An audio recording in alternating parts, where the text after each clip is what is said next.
Absolto o alcalde de Porto do Son dun delito de prevaricación. O tribunal tan só apreciou irregularidades menores na contratación dunha arquitecta técnica. Que tal? Moi boa noite. A Audiencia Provincial da Coruña considera que a contratación realizouse atendendo os consellos dos técnicos municipais. De seguido lles ampliamos esta información antes titulares. O BNG oponse os proxectos da mina de Touro e da macrocelulosa de Altri. Hoxe, alcaldes e voceiros nacionalistas dos concellos afectados reuníronse coa súa portavoz en Vilagarcía.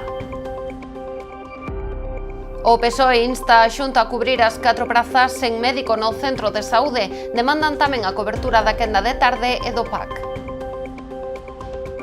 A voceira do BNG de Poio acusa o goberno do PP de Ángel Moldes de non avanzar en ningún proxecto importante. Para Marga Caldas, este primeiro ano foi un ano de retrocesos. A oferta de formación profesional aumenta un 9% no Salnés para o vindeiro curso. Hoxe en Vilanova, o conselleiro de Educación insistiu na forte aposta da Xunta de Galicia por este tipo de formación. A chuvia non gaña o santo máis milagreiro. Centos de devotos non perderon a romaría de San Bieito de Lérez en Pontevedra. Estamos nas novas do día. Comezamos.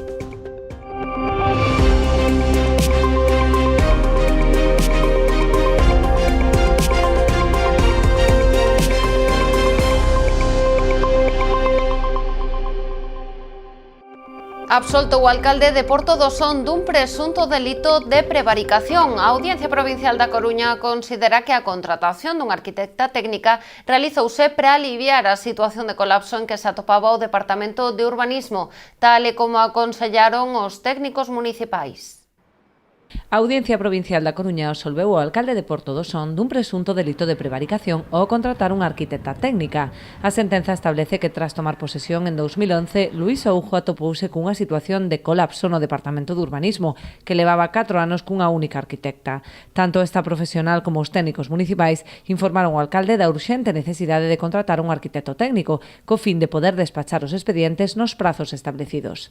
Segundo recolle a resolución do tribunal, tras realizar consultas cos funcionarios, Secretaría de Intervención e baixo a supervisión da Concelleira de Facenda, solicitáronse currículos e realizáronse entrevistas seguindo un proceso de selección que culminou coa contratación dunha persoa descoñecida para un inculpado. Unha práctica habitual no Concello, posto que o 69% dos contratos estaban na mesma tesitura de posible relación laboral encuberta. Durante a vixencia do contrato, Intervención formulou reparos baseados en que as competencias encomendadas eran propias de funcionarios públicos e por límites temporais. O fallo establece que non pasan de simples irregularidades habituais neste estadio administrativo, enmarcadas nun contexto específico. Tamén reflicte que o rexedor ponderou o alto rendemento da arquitecta técnica e a ostensible melloría do departamento. A sentenza non é firme e contra ela cabe recurso ante o Tribunal Superior de Xustiza de Galicia.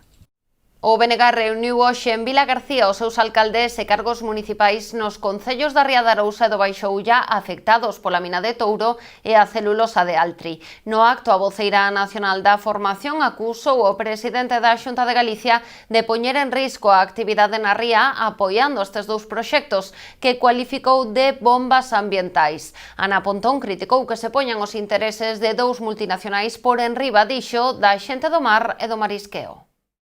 Nin a mina de Touro nin a celulosa de Altri son proxectos que gusten o Bloque Nacionalista Galego. Para a súa voceira nacional, os dous poñen en risco a actividade marisqueira da Ría de Arousa, da que viven 4.000 familias. Bombas ambientais que son un auténtico perigo pro futuro de 4.000 familias na Ría de Arousa. O Goberno de Rueda coloca os intereses de dúas multinacionais por riba dos intereses da xente do mar, porque tanto a actividade da mina de Touro como a da macrocelulosa de Altri terían un efecto letal para esta ría co risco que iso significa para liquidar a actividade pesqueira e marisqueira. Hoxe Ana Pontón mantivo un encontro en Vilagarcía cos alcaldes e cargos municipais do BNG nos concellos da Ría e do Baixo Ulla afectados polos dous proxectos. A líder nacionalista recordou o problema de produtividade da Ría de Arousa ante a inacción, dixo, da Xunta. Lonxe de ser parte da solución, o PP é parte do problema.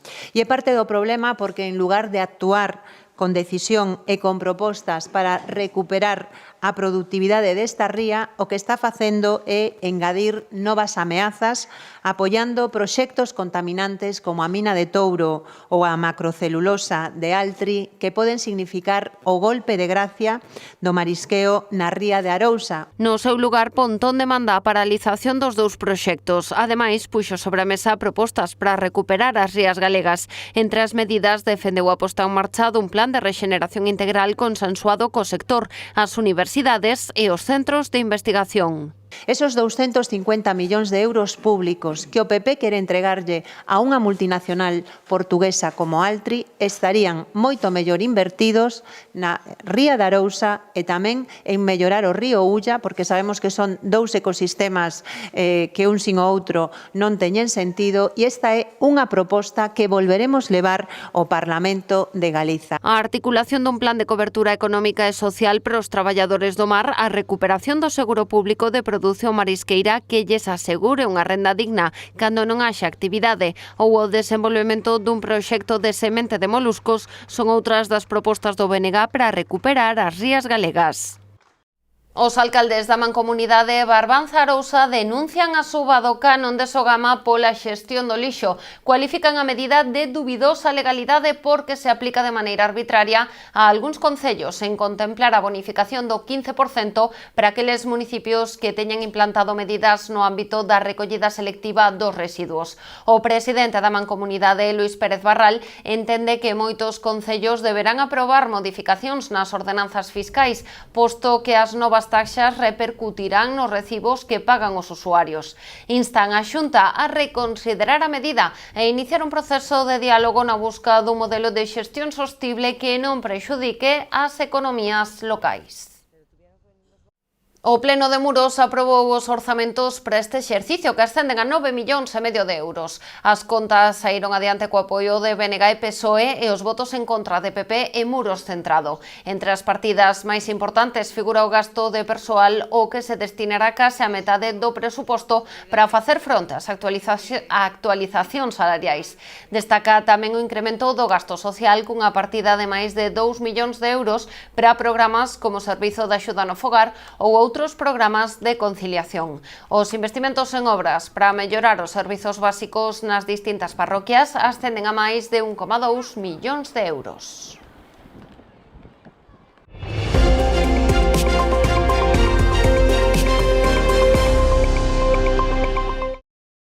O PSDG insta a Xunta de Galicia a asumir as súas competencias en sanidade e garantir un correcto funcionamento da atención primaria. Exixen medidas que garantan unha boa saída laboral en Galicia aos médicos formados na comunidade para cubrir as numerosas vacantes que rexistran os centros de saúde. Máis recursos é o que demanda o Partido Socialista a Xunta para acabar coa difícil situación que atravesa a sanidade galega, en especial a atención primaria. Que as políticas da Xunta de Galicia no que a atención primaria se refire están a ser totalmente nefastas. E non vale con botar a culpa que se non hai médicos, que se non hai apoio a outras administracións, porque lembremos que a Xunta de Galicia non hai moito, regalaba maletas àqueles que aprobaban cun laude non a finalización esas carreiras, e que a Xunta de Galicia ten as competencias en materia sanitaria e, polo tanto, ten que adoptar medidas para favorecer que aqueles que se forman en Galicia, cos recursos de todos e todas, aqueles recursos que aportamos a través dos nosos impostos, polo tanto, do noso esforzo como comunidade, pois poidan ter un futuro laboral na súa terra e non teñan que marchar. E iso é unha competencia única, exclusivamente neste caso, da Xunta de Galicia. Esta mañá o secretario provincial Bernardo Fernández e a adxunta á organización Ana Pena desprazábanse ata Rianxo para denunciar a grave situación que atravesa o centro de saúde da localidade, con tan só 4 médicos das 8 prazas que debería ter cubertas. Nunha vila de preto de 11.000 habitantes, teñen un centro de saúde onde só teñen cubertas 4 prazas das 8 dispoñibles, con 2 baixas e 2 cupos descubertos, unha situación que provoca longas listas de espera e que se agrava ademais polo descobertura do PAC, que se atende con persoal sanitario que se ten que desprazar desde outros puntos e que provoca que nun punto de concentración, como decíamos, de preto de 11.000 habitantes, donde o centro de saúde máis cercano se atopa a 40 minutos, non dispoñan dun servicio de urxencias ata as 10 da noite. Ademais de incrementar a dotación de persoal, os socialistas piden que se cubra a quenda de tarde o punto de atención continuada para evitar a saturación das urxencias do clínico, que é onde están a ser derivados os pacientes que non poden ser atendidos en Rianxo. A situación que está en Rianxo é un pouquiño intensa con respecto a este déficit de atención, xa que o centro máis cercano está a 40 minutos de aquí, o hospital, e iso incrementa a presión asistencial e obliga en moitos casos a xente que non ten recursos para poder desplazarse a ter que facelo. Na actualidade, a lista de agarda en primaria supera os 15 días, tempo que moitos pacientes non poden agardar para ser atendidos das súas doenzas. Os socialistas de UTES Lousame e Porto do Son opóñense á centralización do servizo de pediatría en Noia, tal e como prevé a Xunta, para tratar de paliar a falla destes especialistas. Consideran unha medida inaxeitada que non ven máis que precarizar este servizo, cun claro prexuízo para as familias destes 3 municipios. Os voceiros do Partido Socialista de Lousame, Outes e Porto do Son mostraron esta mañá o seu malestar coa medida proposta pola Consellería de Sanidade de centralizar o servizo de pediatría destes 3 municipios, en Noia, e paliar así a falla deste tipo de especialistas. Consideran unha medida inadecuada e que repercutirá negativamente nas familias, que se verán afectadas por esta situación. Porque estamos falando dun concello solo que vai levar o cargo de pediatría de 4 concellos. Sean máis grandes ou máis pequenos, pero 4 concellos. Entón, a nós parecenos que é irreal, parecenos que engañarnos, parecenos que quernos vender que o rural que vai ir para adiante, que vamos a apoiar o rural, e estamos facendo todo o contrario. Estámonos sacando servicios para estes concellos pequenos. Que o noso concello é un concello que xunta moita poboación no verán, que aumenta exponencialmente, xa non só turistas, sino veciños que viven fora por motivos de traballo, pero que deciden pasar as vacacións no noso concello e vanse ver agraviados por esta situación, non? Pero en Outes a situación agrávase aínda máis. A perda do pediatra sumaráselle tamén a baixa de varios médicos de familia. Dos 5 médicos que tiñan, 4 xubilaránse en breve, e a solución que propoñen dende a Xunta tampouco lles parece a máis axeitada. Eu diríalle tanto ao conselleiro como aos políticos como ao señor Rueda que cando vayan subir a un avión que lle digan que o piloto do avión pois é un estudiante que está acabando o curso, que aínda non aprobou, pero que non se preocupe que no avión vai estar ben pilotado. Entonces, xa digo, con todos os meus respetos para os estudiantes de medicina, que sei que o van facer estupendamente, pero non é unha situación que se deba resolver deste xeito. Hai que poñer outros medios, hai que poñer outra realidade encima da mesa, e isto é un parche que o día que calquer facultativo, o día que calquer paciente o denuncie, vai adiante. A excusa esgrimida pola Xunta de que non hai médicos tampouco lles vale aos socialistas, deixando entrever que as decisións responden máis ben a un carácter económico e privatizador. Ante esta situación pidenlle aos veciños que reclamen nos seus centros de saúde, facendo ademais unha chamada a participar na concentración prevista para mañá venres, a 1 da tarde, diante do Centro de Saúde de Porto do Son, convocada pola Plataforma en Defensa da Sanidade Pública do Barbanza. Segundo eles, o futuro da sanidade está en xogo. Pro BNG de Poio, o primeiro ano de goberno do PP de Ángel Moldes foi un ano de retrocesos. Así resumiu a voceira nacionalista Marga Caldas a súa valoración. Segundo Caldas, o executivo de Moldes non avanzou en ningún proxecto importante pro municipio.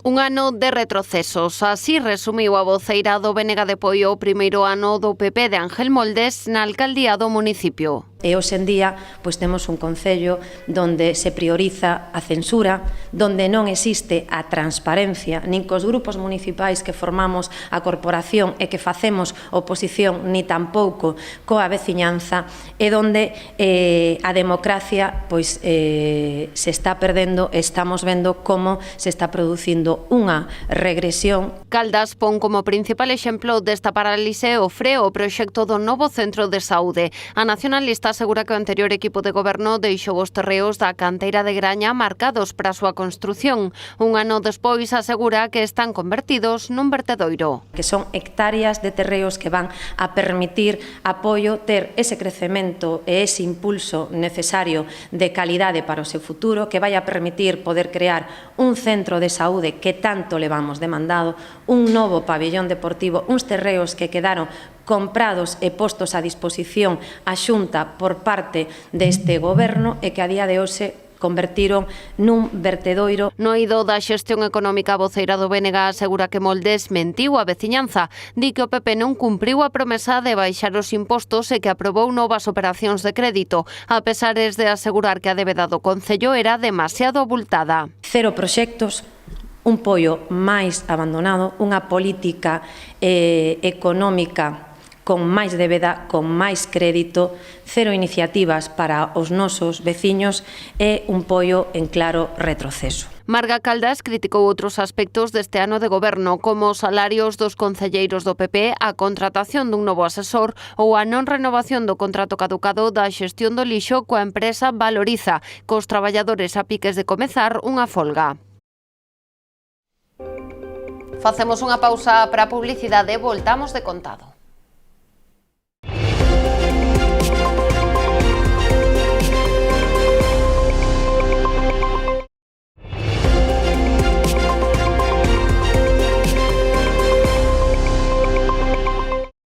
A oferta de formación profesional medra na comarca do Salnés pro vindeiro curso.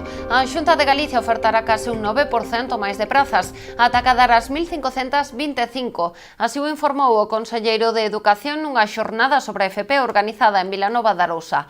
Para Román Rodríguez, esta aposta é unha garantía de futuro e traballo para a mocidade.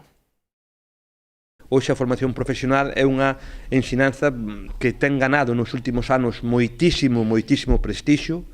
Hai unha conexión directa co mundo empresarial, cos sectores productivos, hai constantes proxectos de innovación, a empresa confía na formación profesional, a formación profesional é útil, primeiro para vós, como mozos e mozas, e segundo é útil para os sectores productivos, porque incorpora profesionais ben formados e creo que eso ao final pois é moi positivo pois para todos, non? Esas potencialidades, pois por exemplo, el caso de mecánica de automoción puede ser un ejemplo, ahora con los coches eléctricos o con lo que sea, todo eso exige una formación pues casi continua, ¿no? Y la FP la da, y yo personalmente no lo sabía que la dabais. Entonces por eso decidimos hacer este coloquio para que nosotros y sobre todo vosotros divulguéis que siempre se puede uno seguir formando. Y a veces así se consigue no solamente empleo, que empleo ahora falta más gente que empleo que hay, sino que empleo de mayor calidad e con mejores ingresos que le interesa a mucha gente. Rodríguez subliñou que a oferta na comarca pro curso 24-25 inclúe un total de 56 ciclos formativos impartidos nos 11 centros da comarca. Como novidade, no Salnés ofertanse prazas de 3 ciclos de FP dual intensiva, con 22 prazas cada un. 2 deles son novos nos seus respectivos centros, o de grau medio de instalacións eléctricas e automáticas no Centro Integrado de Formación Profesional Fonte Carmoa de Vilagarcía e o de grau superior en automoción, que se impartirá por primeira vez no Instituto de Vilalonga. No que atinxe os másteres entran novos o de redacción de contidos digitais para marketing e vendas no Fonte Carmoa e o de ciberseguridade en contornas das tecnoloxías da información no Instituto Armando Cotarelo Valledor. Así mesmo, en FP Dual Xeral entran en funcionamento novos grupos do grau superior de Comercio Internacional e Documentación e Administración Sanitaria, con 50 prazas cada un deles, ambos no Centro Integrado de FP Fonte Carmoa. Máis de 70 relatores e 400 asistentes pasarán entre onxe e mañá pola illa da Toxa no Grove. Esta mañá comezou a cuarta edición do Encontro da Toxa 2024, o foro económico organizado polo Centro de Estudos Superiores Universitarios de Galicia. A cita reúne o tecido empresarial, o mundo universitario e o sector público. Este ano coas oportunidades que ofrece a transformación digital e a intelixencia artificial como eixos.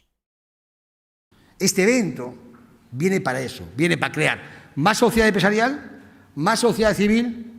Y hoy, ¿qué estamos hablando? De los retos. Por cierto, el primer gran evento en España de inteligencia artificial vinculado a gestión empresarial es hoy aquí. Y hoy los gallegos saldremos sabiendo dónde estamos, teniendo aliados y ubicándonos. Y ese es el objetivo. Ese es el objetivo. Salir de o encontro siendo más sociedad que como entramos. Esa es la meta. Y dicho esto, también tenemos momentos de ocio y fiesta. Igual os invito a quedaros todos a la cena de hoy.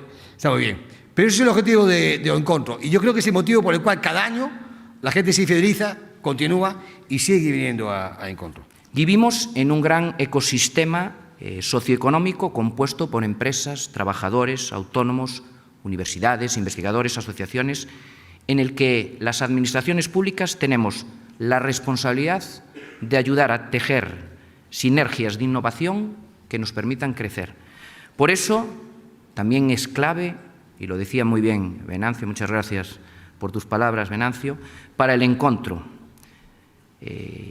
Quiero decirte que en este ámbito, yo creo que además de progresar como sociedad civil, somos capaces de encontrar también esos espacios que nos permiten tejer esas sinergias a través de las cuales todos vamos a progresar.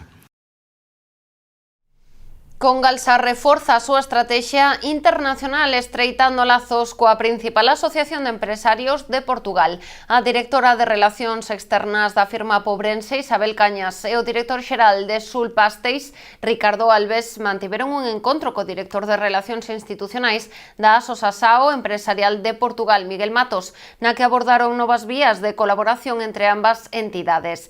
Quedaron emprazados a unha nova visita dos responsables da patronal á planta de Sulpasteis para o mes de setembro. O obxectivo destes encontros é seguir xerando sinerxias que proporcionen á empresa unha maior visibilidade internacional. Noia acollía esta mañá o primeiro dos cursos enmarcados no campus do emprendemento e do saber organizado pola Fundación Fundesga, en colaboración co Concello, a Xunta de Galicia e a USC. Neste caso, baixo o título Inteligencia Artificial, luces e sombras que hai que iluminar, o campus terá continuidade ao longo de xullo, agosto e parte de setembro, con novas propostas nas que se abordarán temas de máxima actualidade, como é o caso da ciberseguridade, a literatura e medios de comunicación en galego, deporte, saúde, envellecemento activo, marisqueo ou a consideración de Noia como Portus Apostoli. As inscripcións para participar nos diferentes cursos, que son totalmente de balde, seguen abertas, podéndose realizar a través do correo electrónico educacionnoia@gmail.com.